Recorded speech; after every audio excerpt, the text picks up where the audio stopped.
नमस्कार दोस्तों, मैं हूं राजीव और आप देख रहे हैं अमानत नॉलेज।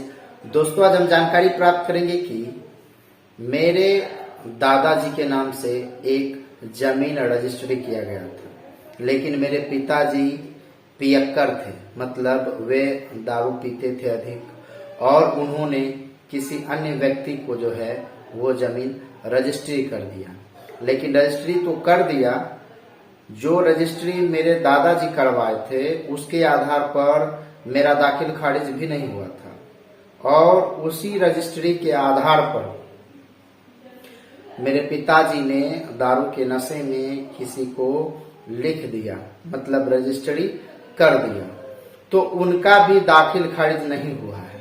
तो ऐसी परिस्थिति में क्या हम उस जमीन को वापस ले सकते हैं? तो दोस्तों, इसी को जानेंगे, और जाने से पहले आप हमारे चैनल पर नए हैं तो चैनल को सब्सक्राइब कर लीजिए और बेल आइकन प्रेस कर दीजिए, क्योंकि जमीन संबंधित नॉलेजेबल वीडियो मैं आपके लिए लाता रहता हूं। चलिए जानकारी प्राप्त करते हैं।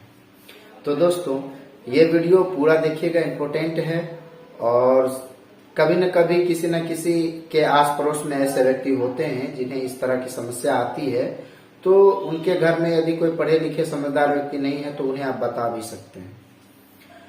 तो दोस्तों, यदि इस तरह की बात है कि कोई पियक्कर है, उनके पिताजी ने जमीन रजिस्ट्री कराया था लेकिन दाखिल खारिज नहीं हुआ, अब जो है वो पियक्कर मतलब दारूबाज, नशेबाज, ये जो है किन्हीं को जमीन रजिस्ट्री कर दी है, तो अब इनका ही दाखिल खारिज नहीं हुआ था तो उनका दाखिल खारिज कैसे होगा? तो उनका भी दाखिल खारिज नहीं हो रहा है जिन्होंने लिया है।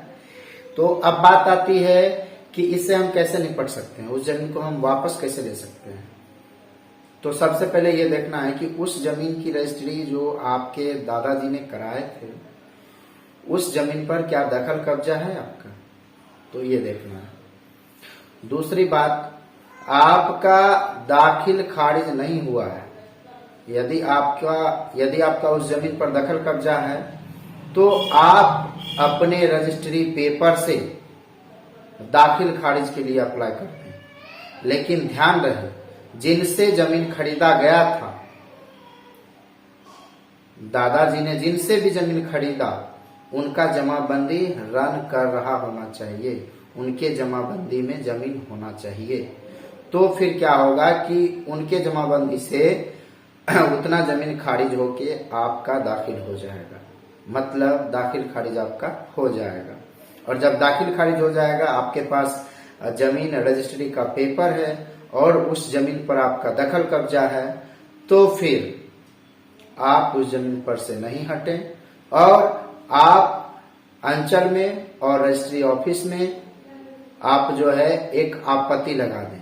रजिस्ट्री ऑफिस में तो खैर रजिस्ट्री हो चुकी है कि नशेबाज ने जिनको बेचा है, लेकिन अंचल में आप जो है दाखिल खारिज के बाद, अपना दाखिल खारिज जब हो जाएगा उसके बाद एक आपत्ति लगा दें कि मेरे पिताजी ने नशे की हालत में किसी को जमीन रजिस्ट्री कर दिया है, उसका दाखिल खारिज नहीं होना चाहिए।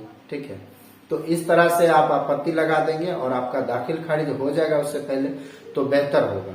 आपके पास रजिस्ट्री पेपर होगा, दाखिल खारिज होकर आपके पास लगान रसीद होगा, उस जमीन पर आपका दखल कब्जा होगा, तो फिर आपको कहीं कोई दिक्कत नहीं होने वाली है। दोस्तों, उम्मीद करता हूं समझ गए होंगे। अगर समझ में आ गया तो वीडियो को लाइक और शेयर करना ना भूलें। मिलते हैं नेक्स्ट वीडियो के साथ, तब तक के लिए अलविदा।